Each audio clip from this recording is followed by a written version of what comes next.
truth. But he is very cautious, very comprehensive in his approach to all the data, whether it be excavating dinosaurs, dinosaur footprints, etc., or searching for Noah's Ark.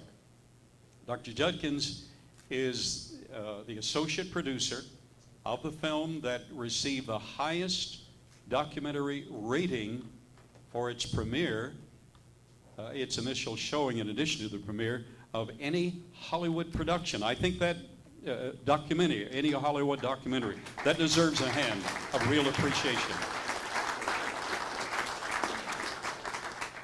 He was and is the associate producer, and he's taking us on a climb up to Mount Ararat, and get ready for a ride. Would you welcome Dr. Aaron Judkins? Hello, hello. Okay, can you hear me? Are you awake? Are you really? Okay. All right, I know we're pressing towards the end here. I want to share with you some information that you may not have heard from an academic point of view. I'm not going to really talk about the whole finding Noah and the experience on the mountain. Because how many seen the film, by the way? Okay, all right, so you haven't, I see. We got a few copies left outside. It was really an honor to be a part of that work. Like my esteemed colleague Bruce Hall said earlier, none of us knew about the documentary film before we climbed. That came later, about 3 months later. We all signed up because we were part of the scientific work that needed to be done. All hands on deck were called. We responded to the call, and we accepted the challenge. It was one of the most difficult things I've ever done in my life. I prepared physically. I hired a trainer for 3 months, and I really wanted to be as physically fit as I just don't climb mountains for fun. I'll trail and hike all day long. I do not climb mountains for fun, especially at 17,000 feet. And let me tell you, I didn't see the summit of Ararat for 4 days because it creates its own weather pattern. And the summit was socked in. And on about the 4th or 5th day, the weather broke and the sun was out, and I saw the summit. And I looked up and my heart sank because I realized I'm fixing to have to climb that thing. I don't know if I want to or not now. So it was very, very difficult. And for those who have not seen the film, you'll see just how difficult it is when you watch that film. Okay, so today I want to talk to you about the Forbidden Mountain. Am I on the right? Is it the right clicker? Right. Is it clicking down there? No. This side? I'm not sure. Here comes ARK-A. We'll get it fixed. So part of my job, while Mark is getting this set up, part of my job as an archaeologist was to be the supporting archaeologist behind Dr. Randall Price. Dr. Price couldn't be on the mountain that year, and I was it. Tag, you're it. I had never climbed the mountain. I didn't know what to expect. As a matter of fact, there was a couple of men that you'll see in the film, Bill and Will Hughes. They're the father-son team, the drill team with Bruce Hall. And we were kind of the strike team. The three of us went up in advance of the main team. Thank you, Mark. And look, I really credit those men for helping me get up, because you don't climb that mountain in strides. You climb it in baby steps. And there's a point where you just almost give up, right? That point came for every man or woman that climbs that mountain. You will come to your breaking point, and you will know it. And you have to make a decision. Are you going to press forward, or are you going to quit? Now, for me, that wasn't really such a physical challenge, although it was more mental. And I had to make a decision. I'm going to press forward. A little girl asked her mother, how did the human race appear? The mother answered, God made Adam and Eve, and they had children, and so all mankind was made. 2 days later, the girl asked her father the same question. The father answered, many years ago there was monkeys from which the human race evolved. The confused girl returned to her mother and said, Mom, how is it possible that you told me the human race was created by God, and Dad said we came from monkeys? The mother said, well, dear, it's very simple.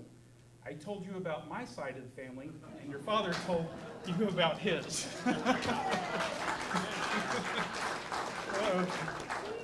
Okay, so the search for Noah's Ark.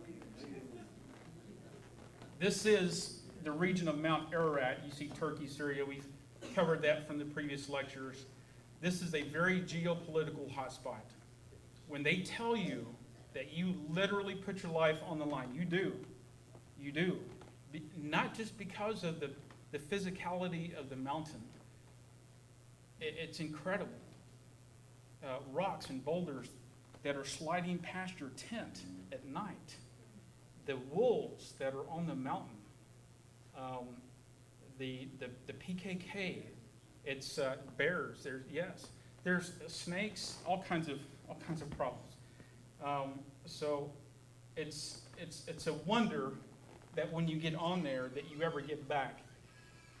Dr. Morris told you this morning going down was harder than it is going up, and that is true. Going down was much, much more difficult. But there is geopolitical problems over there that compound searching for Noah's Ark, especially in this region. Part of that is the PKK. Who's the PKK? This is the Kurdish freedom fighters that are at odds historically with the government of Turkey. Why? Because they want an independent Kurdistan. And they are fighting and dying for an independent Kurdistan. Turkey will not allow that. They will not allow them to teach the Kurdish language or for them to print in Kurdish for the children because it promotes Kurdish nationality. So there's a huge problem over there with this region. What you won't see in the film, I wasn't planning on telling you this, but I'll tell it to you. What you won't see in the film is that part of our team that descended the mountain was intercepted by the PKK and taken to one of the PKK generals. Their phones were confiscated and their passports were confiscated. And they were held for several hours and interrogated. The only reason they got out, they were surrounded by about 40 of the freedom fighters with machine guns. The only reason they got out, they demanded a tax. What was their tax? $600,000 is what they wanted. We don't have $600,000, but they wanted it. Don't have it. But the only reason they got out was because one of the local guides, he was a young man, and he saw them and tried to skirt around them. There's no skirting around them. They know where you are on that mountain at all times. And the only reason they got out is he said, haven't we given our sons to your cause? Haven't we given our very blood for you? And they do like Westerners, and because of that, they were released. But there is a lot of problems with this area. This is the view from the north side, looking from the Armenia side. This is Ararat Monastery. This is the most picturesque side of the mountain. This is from the Armenian side, okay, from the north. This used to be in Armenia. This is no longer in Armenia. This mountain is now in Turkey. But the Armenians love their mountain, and it's in the backdrop of their country. There's another view of it. So some of the modern searches and sightings, I'm not going to read all this, but I want to point out a couple of these. One is the George Hagopian sighting in 1904 and 05, which Alfred Lee told you about this morning. The other one is Ed Davis, who Dr. Shockey told you about this morning, who witnessed the Ark in 1943. The reason I point these two particular eyewitness accounts out is because they are two of the most credible. Why? Because they are separated by time and distance. And because of that, their stories are very, very accurate and similar to each other. They're separated by time and distance. They did not know each other. Couldn't have. Ed Davis was in 1943. So this is very interesting. This is George Hagopian. You saw this earlier. This is a young Alfred Lee here. And so this is part of the research and the history that has come forth. This is the drawing here. This is a young Ed Davis in 43. This is a painting by artist Steve Miller, a friend of the museum. This is the description that was given by Mr. Davis. He was the first one, as Dr. Shockey told you, to say that it was in 2 pieces. We think it's probably in 3 or 4 pieces now. The area that we were searching for in 2013 was on the Eastern Plateau. Why? Because some data was pointing us to the Eastern Plateau, and we have to rule out every possibility. Every lead, it has to be ruled out. So this is the target area that was decided, not by any of us, but people who were above us. In 1943, this is on the right, Ed Davis, when he saw the ARK, was in this, what is called the Ed Davis Canyon or the Ed Davis Valley. That was in 1943. Now we think it's over 60 or 90 feet of ice, the same valley. So you can't just go up there and search for it. People ask me all the time, why can't you just go up there and find it? It's not that simple. It's not that simple. You can't just go up there and just try to find it. It doesn't work like that. There's reasons for that. Some people say, well, that's a lot of ice since 1943. In the same year, 1943, there was the Lost Squadron. How many heard about the Lost Squadron? This is a group of, we had an army base in Greenland, right when World War II was breaking out. There was a group of P-38 fighter planes and 2 B-17 bombers that were headed to the front to go fight against Hitler. Those guys were in the skies, and they got caught in a whiteout. They were going to refuel in Iceland, and they said, there's no way. There's a whiteout, the station's closed, you can't land. They had to turn around because they cannot go forward. They said, okay, we got to turn around and go back to base. They turned around and went back to base. Their station was closed. They said, we're closed. We can't. And the guy said, we don't know what to do. They had to ditch the planes on the ice in Greenland. The first B-17 went down with the landing gear. It caught a ravine or a crevasse, and it flipped. Now, those things were built like tanks back then. The pilot came out relatively unharmed. But when the other ones saw what happened, they looked and looked and looked for a break in the sky. They finally saw it. They dove down, and as the first one flipped over, the rest of them kept their gear up, and they went on their bellies. They had to abandon the planes in Greenland. It took 9 days for a search party by dog sled to get to them. They were rescued. The plane stayed behind. 50 years later, they decided, I wonder if those planes are still there. They didn't see them. They knew where they were at, couldn't find them. 260 feet of ice since 1943. How did they find those planes? By GPR, ground penetrating radar. But they were 260 feet down in the ice. How does that happen? They got to them. The B-17s were pretty much smashed up, but the P-38s, they were really durable, and they survived. They cut down to them, they melted the ice, they took them out, dismantled them, and one of them, I think a couple of them, are fully restored and flying today. One of them's called the Glacier Girl. If you haven't read that story, it's called the Lost Squadron. The point is that ice and snow can change things since 1943. This is an example of that. So the Hagopian account and the Ed Davis account are separated by time and chance. So this is huge. Some people say, well, wood can't survive in those conditions for 4,000 years. Yes, it can. Why? Because under certain conditions it can. The example is being the Pharaonic Sun boat in Egypt. I was in Egypt, I saw this boat, and now although it's not under ice, it's under sand, but they buried it with their pharaoh next to the Cheops pyramid. for the afterlife. The point is, wood can survive, not only wood, but other things like rope. So under ice conditions, at that altitude, being under ice, without oxygen, without bacteria, yes, wood can survive. This is another view of that. This is going back to the time of the Egyptians. There it is. All right, here's Mount Ararat. 3.5 miles up. Now we're going to follow the yellow brick road. Are you ready? This is base camp. That's not first base camp, that's second base camp. You got to walk. They won't let you drive up to it. No. No. Can't be that simple. You have to get out 5 miles before and start walking. And then you got to get to the camp. That's 10,500 feet. Now we're going to go up to the high camp, which is 4,200 meters or 14,000 feet. This is not a comfortable sight.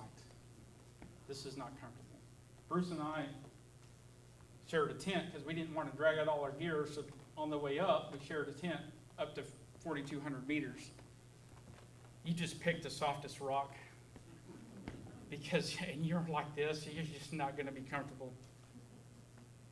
There's base camp with the rocks, and you can hear the rocks going, zipping by your tent in the canyon at night, and you hope one of them don't hit you. It's not a vacation. 14 to 17, this was the hardest part of the climb for anybody, especially for me, because you see that little vertical yellow line between 14 and 17? Can you see that? That's where I almost quit. I got up there and I was probably at 15,500 or maybe 16,000, wherever that is. And you'll see in the film, I'm stopping because I've got to throw up. I mean, I just don't know if I can do this. And Bill and Will Hughes, man, they could have easily outpaced me, they could have left me behind. But they didn't. They said, we're all going to make it. We're all going to make it together. Right? Sometimes you need a helping hand, don't you? Sometimes you can't do it by yourself, and that's okay.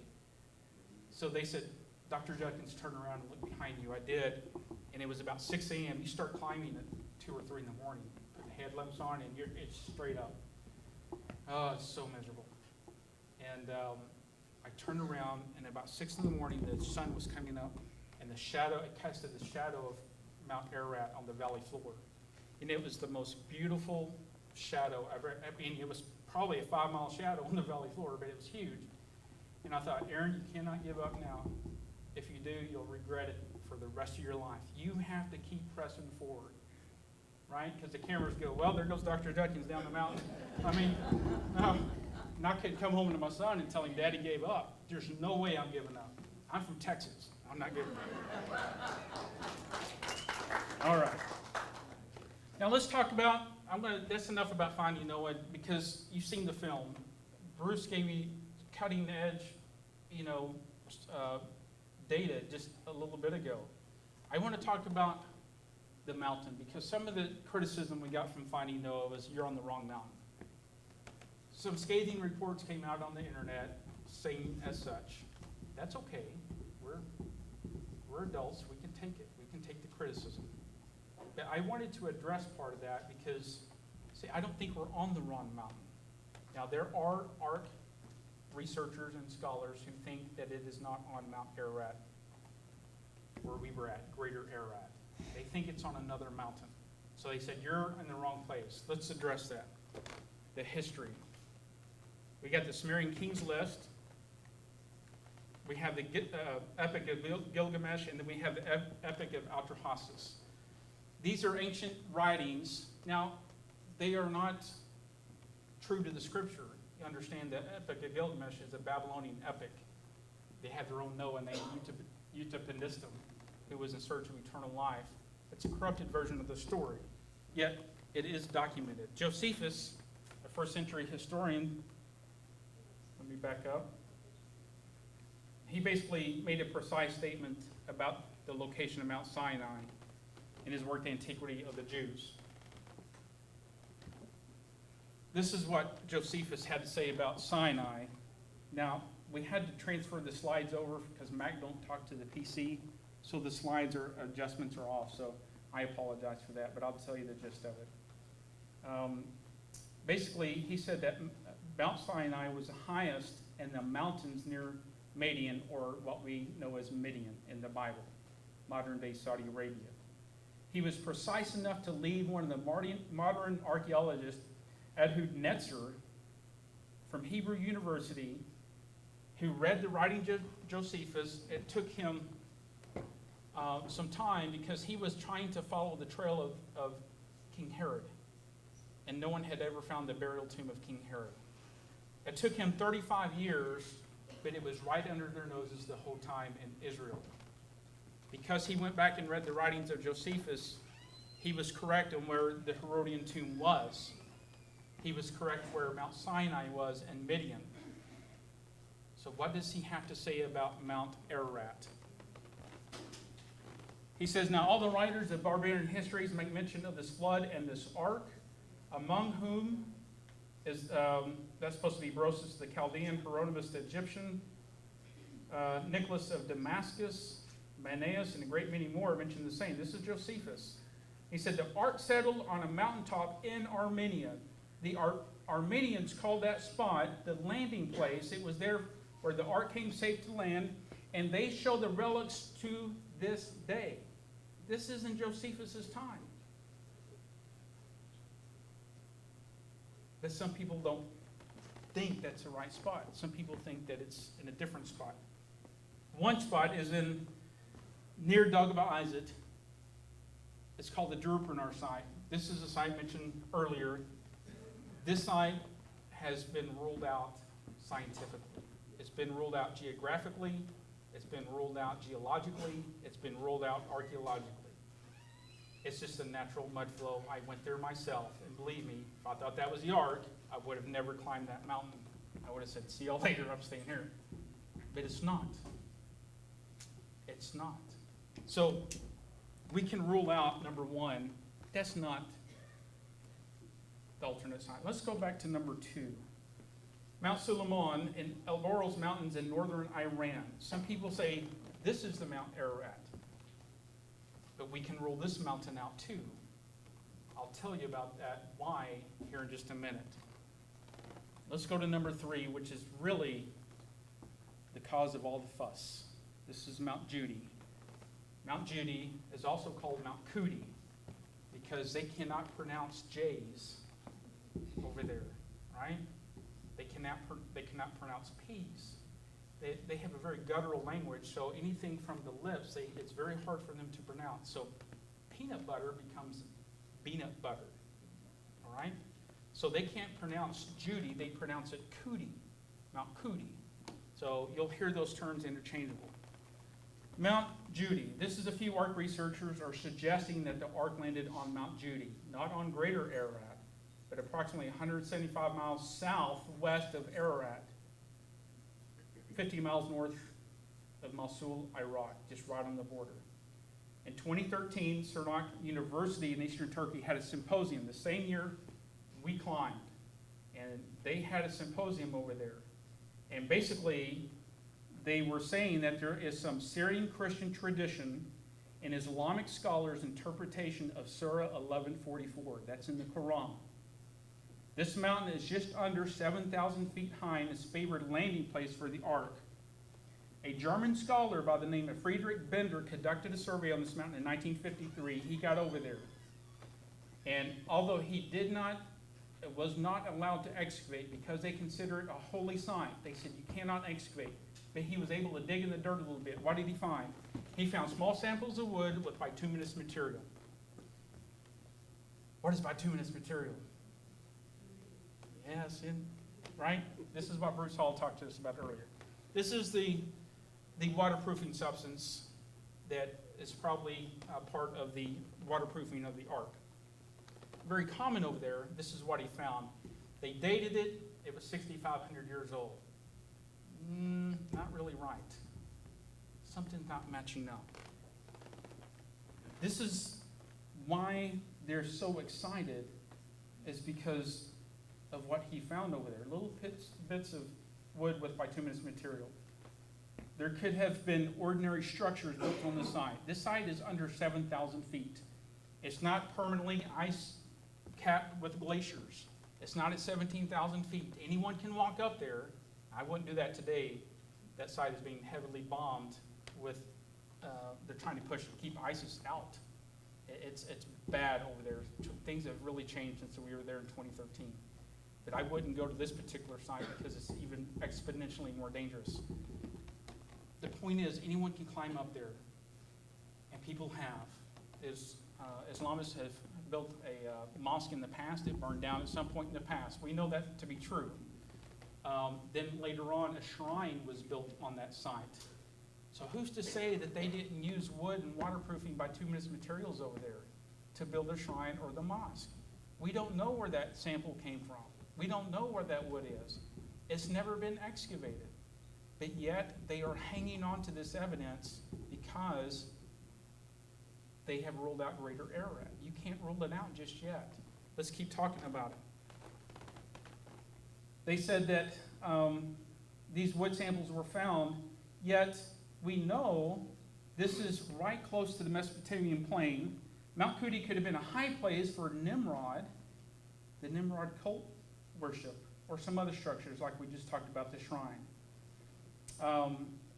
This has got to be considered because not enough evidence is available to make a conclusion. We can't say Noah's Ark landed on that mountain. We're going to talk a little bit more about it, but there's simply not enough evidence for the Bender find in 1953. The Nestorians, as a sect of Christianity, built several monasteries around the mountain, and on the summit they built a structure. It's called the Cloister of the Ark. It was destroyed by lightning in AD 766. The Muslims later built a mosque in 1910. Then Gertrude Bell explored the area and found a stone structure still at the summit in the shape of a ship. Noah's Ark is not made out of stones. They built an outline. It's stones. But yet they are hanging on to this. I'm telling you that the scholarship is not there. Let me tell you something else. Noah's Ark was not a ship. It wasn't designed to sail. Didn't have a rudder. Wasn't designed to be sailed on the oceans. It was a life support vessel. The Hebrews had a word for ship. They didn't use that word. They used the word tebah. Tebah means a rectangular box. It also can mean like a casket, but in this case, it's a rectangular box. Tebah. They didn't use the word ship. It's not a ship. It's a rectangular structure, what we call a superstructure. This is the scholarship that you need to understand because there are serious concerns about whether Mount Kuti is really the biblical mountains of Urartu, of Genesis 8. What is Urartu? It is Ararat. I'm going to explain this here just briefly. It should be noted that the biblical name Ararat is thought to be a variation of Urartu, an ancient term for the region, not the mountain, the region. The region. Urartu is not a mountain. It is a region. All right? This is in North Ancient Assyria, which encompasses the Armenian Plateau. Even at the height of the Urartian kingdom, Dr. Paul Zemansky, professor of archaeology and ancient history with Stony Brook University, demonstrated Urartu did not extend to Mount Kuti as reproduced in the Eurasian borders. We're going to look at a map here in a sec. Especially note where the archaeological sites are in orange and the boundaries are, because the ancient kingdom of Urartu did not extend to Mount Judi. So this is the border in red. This is archaeological Urartu, okay? This is the region, the ancient kingdom. There's Mount Ararat today. There's Mount Kuti. You see it? Can you see Mount Kuti? Okay. It's outside the borders of ancient Urartu. It's not even in the boundary of the ancient kingdom. Matter of fact, it's in the southern border. But this is where they're saying that the ark landed. I respectfully disagree. Let's continue. Because here's another site I was telling you about in northern Iran, the Mount Suleiman. This is it down here in the corner. It's outside of the boundary as well of Urartu. Let's press forward. The name Judi is spelled Judi because it means the highest. The Quran doesn't say Mount Kudi or Mount Judi. It says Judi. Judi means the highest. It doesn't mean a mountain per se. It just means the heights or the highest. But what does that mean? Hang on, because I'm going to get there. Just bear with me. It means the highest. Kudi could actually be located outside of the ancient kingdom of Urartu. It's south of Lake Von. This term appears without the word mountain, translates literally from the Arabic, a high place or the highest. If this term refers to the highest place or mountain in the mountainous region of Urartu, it would be best fitting for Mount Ararat, which is 16,854 feet, which is the highest mountain in that region, rather than Mount Kudi Dog, which is 6,854 feet. There is no other mountain like Mount Ararat in that region. You can search all the other mountains all day long to your heart's content, and you're not going to find it there. Why? Because they would have already found it a long time ago. Now, there is traditions about Mount Judi that the Islamists and the Christians and the historians, they all went up and made an annual pilgrimage on Mount Judi to remember Noah's Ark. That may be true, and it probably is. It doesn't mean the ark ever landed there. It means they made a pilgrimage up Mount Judi because that was the mountain closest to them. That is not the highest mountain. The Quran said it landed on the heights. 6,800 feet is not the heights. I'm sorry. It's not. It's 17,000 feet. That's the heights. Get this. The Quran was written by Muhammad in the 7th century AD and states the ark came to rest on Al-Judi or Mount Kudi. Korardu in Aramaic, Kudi in Turkish or Kurdish, Korardu in Syriac becomes known as the Noah's place of descent. The Urartu kingdom later expounded its geographical area from the 9th century BC until about the 6th century BC, before it was destroyed by the Medes and vanished. So the archaeology is only from the late 1800s on this site. Thus, post-Mosaic writers may have misinterpreted the location of the Ararat site for Mount Judi. So there's a question as to the location of the real Mount Judi. Are you with me? All right. Colonel Alexander Coeur. His notes, if you don't know about him, there's plenty of books out there. We got some at the table outside that talk about him. In his notes taken from Alexander Coeur was an encyclopedia. It was a clip from an encyclopedia page with the pencil dates 1830 to 31 in the margin. Here's what it says. Ararat, a mountain in Asia, in Armenia, on which the Ark of Noah rested after the cessation of the deluge, concerning the etymology of its name, is a compound of Ararat, and signifies the mountains of descent. It is also called by the Arabs Al-Judi, and also Thamanin.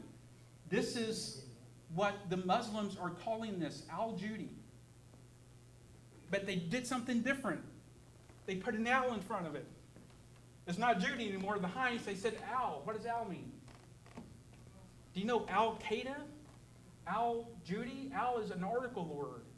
It means the. Now they're saying the Judi, the mountain. Okay? So there's a subtle change here. The biblical text in Genesis 8 says, and the ark rested on the 7th day of the 17th month upon the mountains of Ararat. Plural. The mountains of Ararat. This is part of the criticism we got from Finding Noah. You're in the wrong place. Why did you even go? That's what they told us. Wow, it's easy to be a backseat driver, isn't it? Yeah. We expected some of this. It's okay. Mount Ararat is a very mountainous region and is described. Here's what it's described as by the locals. A mountains upon a mountain. This is key. I want you to hear this. Mountains upon a mountain. The local people have given different names to each part of the mountain. This is in Violet Cummings' book, Noah's Ark, Fable or Fact, 1973, page 171. The local people have given different names to each part of the mountain. This has been confirmed by Saeed Yusuf Ali, who is a Muslim. Listen to what he has to say about this. If it means that one of the lower peaks of the Ararat system, Mount Judi, is not as high as Mount Agri, which is Agri Dagh, right? Another name for Mount Ararat. But is attached to the same mountain. ARK-A is the peak, and Judi is its lower peak. This also agrees with the Muslim tradition about Mount Judi, and this is in accordance with the oldest and best traditions. Again, this is from the Violet Cummings book. Irving Finkel, the assistant keeper of ancient Mesopotamian script, languages, and culture at the British Museum, points to a reference in the recently published Simmons Art tablet that can be aligned with the oldest known map, the Babylonian world map. This shows the map of that region at the time. Did you get, though, what the Muslim scholar said in the previous thing, though? He said he agreed. He said Al-Judi could be one of the lower peaks of Greater Ararat. That's a Muslim scholar saying that. We found, I didn't find, but in archaeology back in the 1800s was found what is called one of the oldest world maps ever found on a clay tablet with cuneiform text on the top. It's not been deciphered to my knowledge. It should be, and I think they're working on that. But on the bottom, it shows a map. Now remember, the Babylonians had a corrupted version of the flood, didn't they? But they got the map right. The map is accurate.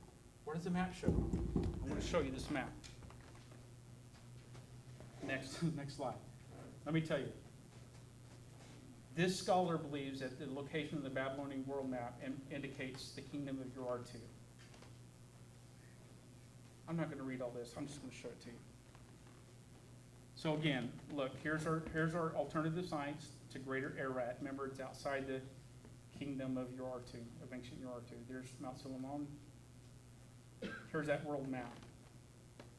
Dates back to 6 BC. This is old. The cuneiform text is on the top. The map is on the bottom.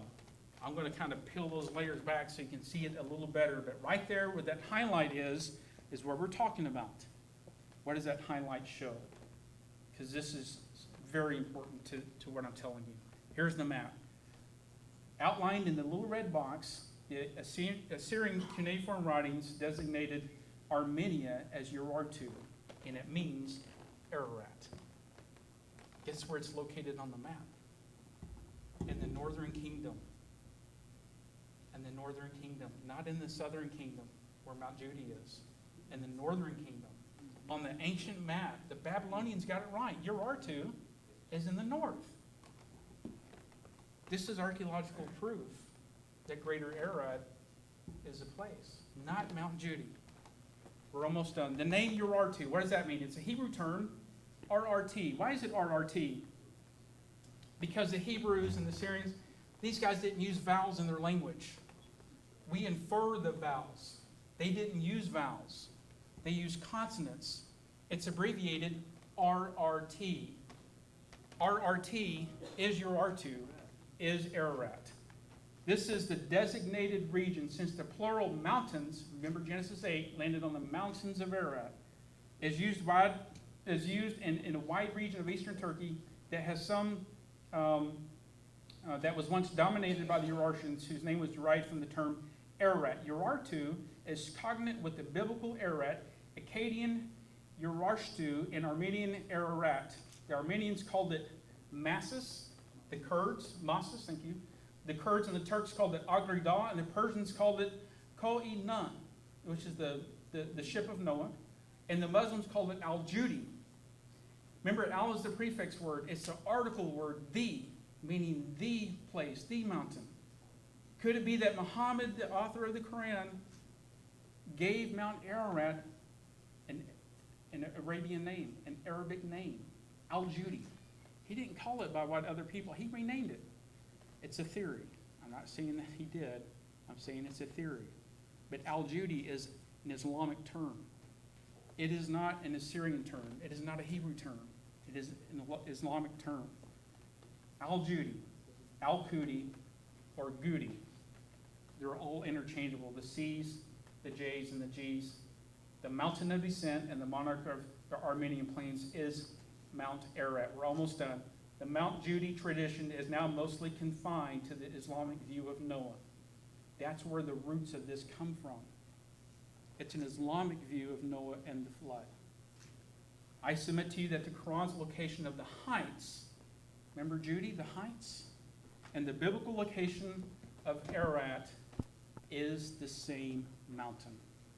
While the case for Mount Judi must be considered, I'm sorry for the framing of the PowerPoint, we must also consider the lack of archaeological evidence and geographical evidence for Mount Judi. Remember the mountains of Ararat? Remember what they said about Mount Ararat? It's a mountains within a mountain. That is the mountains of Ararat. You can go on Google Earth, you can look, you can go there. We have a Western mindset when we think about things, don't we? It's not our fault, it's just the way we're from the West. We think of the Rocky Mountains as a mountain range. So we're over here, but you're not in the right place, you gotta be over here. Where? Where? Not Mount Cootie. Because it's not like that. Although Mount Ararat is part of a smaller mountain range, you can go up, you can fly over it, it's not there. The mountains of Ararat is not like the Rocky Mountains. The mountains of Ararat is Ararat. It is Ararat. And Al-Judi, who that Islamic scholar said he agreed with, is one of the lower peaks on Ararat. They give it different names. Constantinople is now called Istanbul. We change names in history, don't we? So the Armenians had a different name for Mount Ararat. Everybody else had a different name. It doesn't mean they were different mountains. What I'm telling you, what I'm proposing to you, is that although Mount Judi is a real mountain in the southern region, and Mount Ararat is a real mountain in the northern region, the names, it's not the place. The names are the same. The names are pointing to Greater Ararat. It's not two different mountains. Although it is now, the names is telling us Al-Judi, Al-Qudi is Greater Ararat. That's what I humbly propose to you. That is a short synopsis of the scholarship that is involved with trying to research where we are at. And I submit to you that we're not in the wrong place. We're in the right place. Because this is the only mountain that has not been ruled out. We went on the Eastern Plateau, but we're not done yet. We've got more work to do. We've got more work to do. And God willing, we'll get the work done if we can never get back. Thank you so much. Thank you. Thank you.